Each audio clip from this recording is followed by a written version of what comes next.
Hello. Hello mga ka-react. Nandito na naman tayo.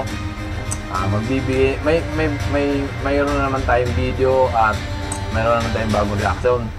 Bagong araw, panibagong araw, bagong reaction at bagong video. So, ito mga ka-react, no. Pag-uusapan natin dito at panunurin natin yung video na tungkol dun sa kasong isinampa ng NBI kay Sara, bukod dun sa impeachment, no? Yung NBI naman ngayon nag-file ng criminal case kay Sara. So yun yung pinag-uusapan ngayon eh. Doble-doble na, kumbaga may impeachment na, mayroon pang criminal case na kinakaso ngayon ng NBI tungkol dun sa kanyang pagbabanta sa pamilya Marcos, no? Yun yung magsasabay ngayon kasi kahit sa impeachment sa Senado, yun din yung matibay na tanong eh. Bukod dun sa mga pera at sa mga hindi pagsagot sa Congress ng maayos, no? So, mga ka-react, sisimulan natin, pero bago tayo magsimula mga ka-react, i-like nyo at i-subscribe nyo muna. I-subscribe nyo ang aking channel. So, ito na ka-react, panunurin muna natin si Sara. Grave threat na inihahing laban sa kanya ng NBI. Ayon naman sa pangalawang Pangulo, inaasahan na niya ang paghahain ng reklamo. Saksi, si John Consulta. Pag pinatay ako, patayin mo si BBM, si Lisa Araneta, at si Martin Romualdez. No joke. No joke. Halos 3 buwan matapos bitawan ni Vice President Sara Duterte ang pahayag na ito sa isang virtual press conference. Naghain na ng reklamo ang National Bureau of Investigation. Ang inihain nila sa DOJ, inciting to sedition at grave threats. Naniniwala kami na sapat ang aming mga ebidensyang inilatag. Nasa DOJ na ang bola ngayon, no? I-determine nila yung incite of sedition kasi nangyari kay Sara nung naghikayat siya na parang mag-rally sa EDSA, ginawa nila yun eh. Tapos ang mga nakapaskil sa kanila, resign Marcos, yun. Kaya pumasok to eh. Kung magkukondak sila ng preliminary investigation at later i-file ang case sa court. Tinangkaraw ng NBI na hanapin ng umunoy taong tinukoy ng bise na kinausap niya, pero di nila ito natuntun. 2 beses inibitahan ng NBI si Vice President Duterte para magbigay ng pahayag, pero di ito sumipot. Kami ay political, straightforward. Wala sa aming nag-utos, wala sa aming... Ang bait pa nga ng NBI kasi nung unang patawag, no, hindi sumipot si Sara. Pangalawang patawag, hindi pa rin. Kasi kung ordinaryong tao, sa totoo lang, may warrant of arrest ka na. Pinuntahan ka na ng NBI. Pero yan, talagang pinatagal pa nila. Pero at least ngayon, nabuo na nila yung kaso. So, tuloy tayo. Kung ano ang dapat gawin sa kaso. Yun, yung kinalabasan ng aming investigasyon ngayon ay ayon sa aming pag-weigh ng evidence. Kamakailan, sinabi ng vice na wala siyang binibitawang assassination threat laban kay Pangulong Bongbong Marcos. Kinumpirma ng DOJ na natanggap nila ang inihaing reklamo ng NBI. Sasailalim ito sa preliminary investigation ng National Prosecution Service. Sabi ni Vice President Duterte, inaasahan na niya ito. Ayon sa DOJ, sa krimeng grave threat, sinabi na noon ng Korte Suprema na ang mahalaga ay ang intensyon sa likod ng pahayag. Kahit hindi raw natatakot ang pinagbantaan, ang importante ay sinabi ang pahayag ng may intensyong manakot.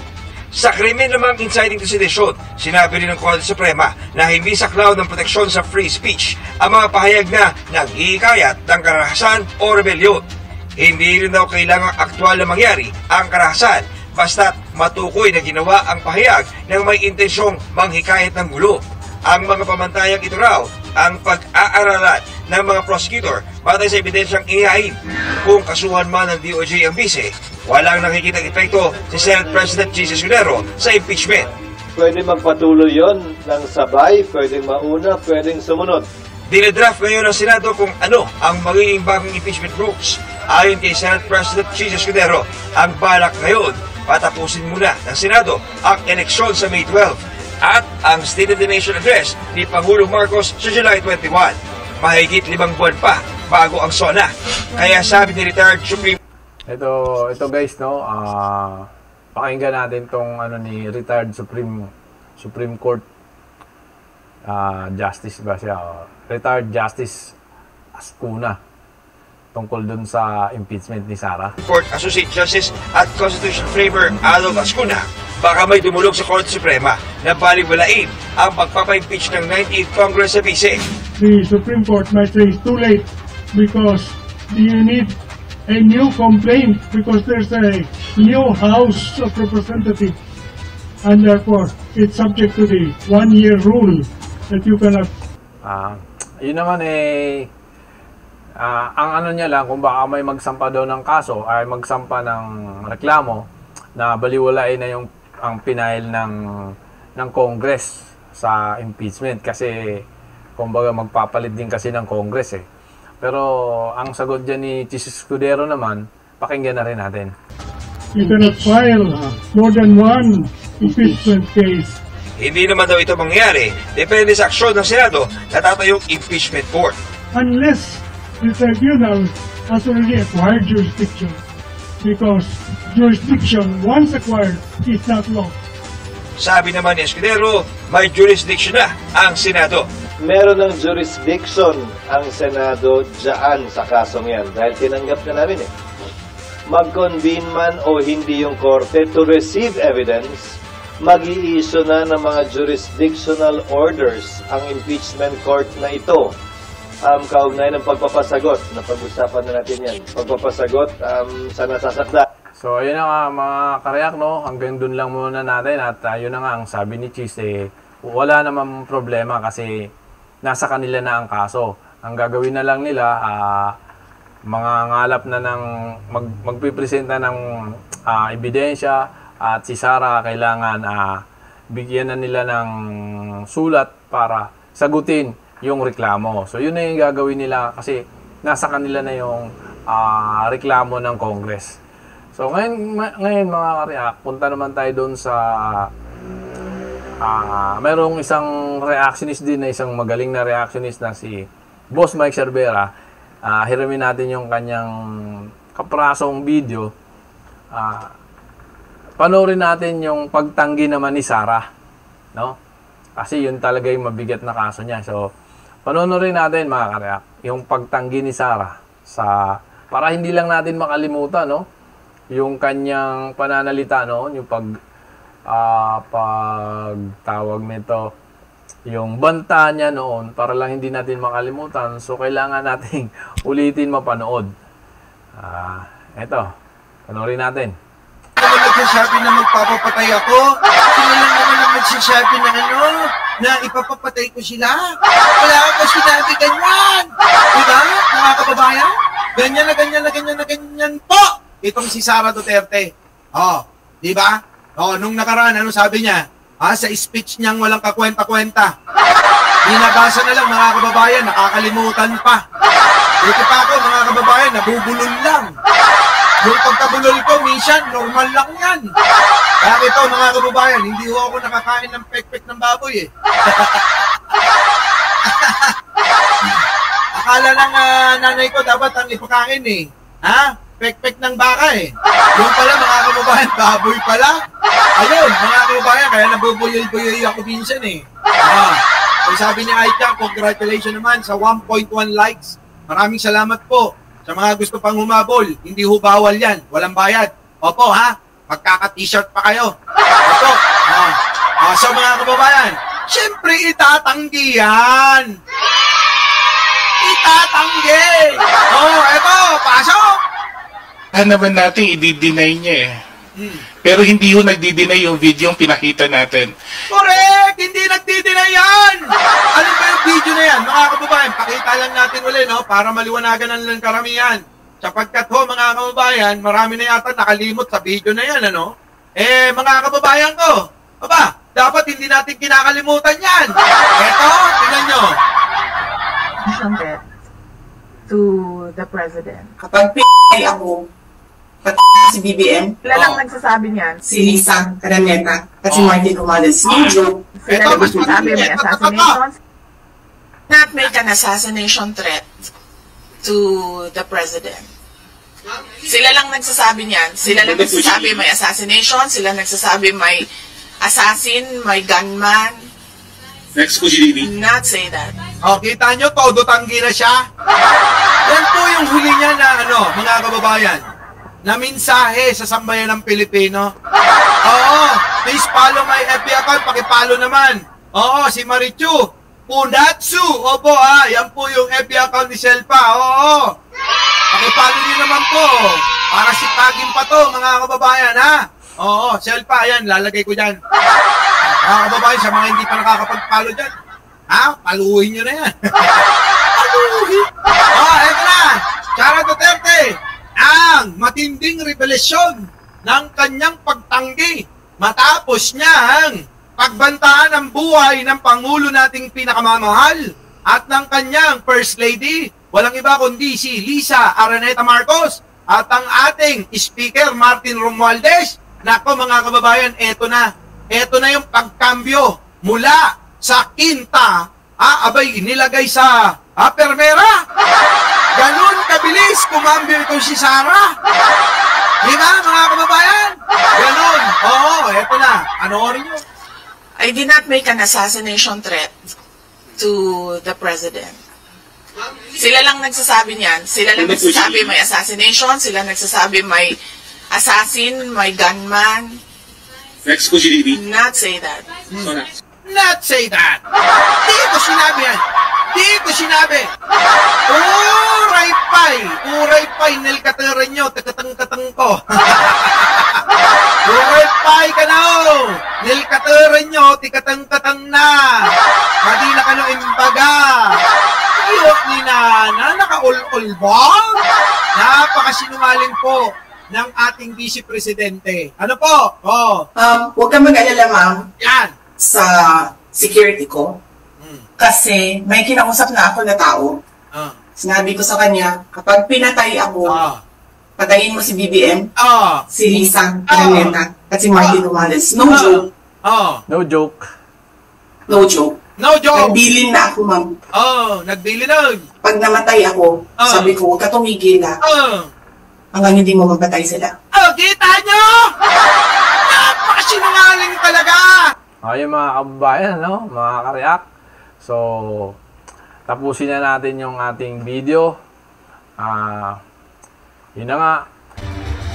Yun yung sinasabi dyan na doble-doble na ngayon ang kaso. May impeachment na sa Senado. Mayroon pa siyang grave threat at saka yung citing in sedition. So ngayon, mas mahirap yung kalagayan ni Sara dahil kapag nagsimula na ang kanyang impeachment pala sa Senado, makakalkal pala lahat yung kanyang mga bank account, ano pa yon, yung kanilang mga ari-arian, kailangan alamin lahat. Kumbaga wala na siyang lusot ngayon, na wala na siyang ibang idadahilan para hindi magbigay ng ebidensya, magpakita ng ebidensya ayon sa hihilingin ng Senado. So, yun yung ano nila ngayon, pag-aaralan nila kung paano nila yung kanyang mga abogado, kung paano nila harangin yung gusto ng Senado kung sakasakali masimula na yung kanyang paglilitis, na yung kanyang mga ari-arian, salin kung tawagin, kailangan kasi i-declare na yan dahil sisimulan yung kanyang kaso sa Senado. Kaya ang mangyayari dyan, magpipresent talaga siya ng patunay dun sa mga asset niya, sa mga perang pumapasok sa kanya. Doon ngayon yan kakalkalin. Bukod pa ron, yung kinaso pa ng NBI na tungkol sa grave threat na ginawa niya pang pagbabanta sa Marcos, no? Marcos family. Yun na yung pagtanggi niya naman ngayon kasi mabigat talaga yung ano niya. Ang nangyayari naman doon sa kanyang citing in sedition naman ay nung nanawagan siya na mag-rally ang tao, lumabas ang tao, pumunta sa EDSA para bulabugin nga si Marcos. Yun, kaya pinag-aaralan ngayon kasi nakita ng pinag-aaralan talaga ng NBI doon sa mga ebidensya na gusto nilang ibigay o dalhin sa korte. Ngayon, kaya yun lang mga ka-react, no? Marami pa tayong panoorin na marami pang mangyayari at marami pang usapan na mangyayari tungkol dyan, at lalo sa kampo ng Duterte. Siyempre meron silang mga salita dyan, meron silang mga depensa dyan, pero kitang-kita na natin kahit ano pang pagtanggi ng kampo ni Duterte, kung nasabi ba yan o hindi, ganoon talaga. Ang problema kasi kay Sara, pinauso niya kasi yung kanyang pagkasiga. Parang ang Duterte kasi, Tatak Duterte, parang nakilala silang mga siga. Yun yung problema eh. Kasi ang mga ganong pag-uugali ngayon, yung daanin mo sa tapang ang mga tao, hindi pwede. Hindi na pwedeng magtapang-tapangan kasi mga lumang tao lang yun eh, mga matatapang noon eh. Ngayon iba na ang tao ngayon. Kumbaga malawak na ang pag-iisip ng tao, hindi mo na siya pwedeng i-threaten lang basta-basta. Lahat padadaanin sa batas, kagaya ng ginagawa ngayon ng ating gobyerno. Nananahimik lang, pero sa totoo lang pinapairal nila yung rule of law. So, hanggang doon na lang mga kabayan. Huwag na natin habain pa. At sa susunod ulit, magbibigay ulit tayo ng reaksyon. Panunurin natin yung mga ibang video. At muli, like and subscribe lang mga ka-react. So, panibagong kumbaga, ang maiiwan nating salita ngayon ay gaya nga na sinasabi ko lagi na sa lawak ng ating panguunawa, doon natin mauunawaan ang mga bagay-bagay. So, sana'y pagpalain tayo ng tunay na tagapaglikha. At hanggang dito na lang. Bye-bye mga ka-react.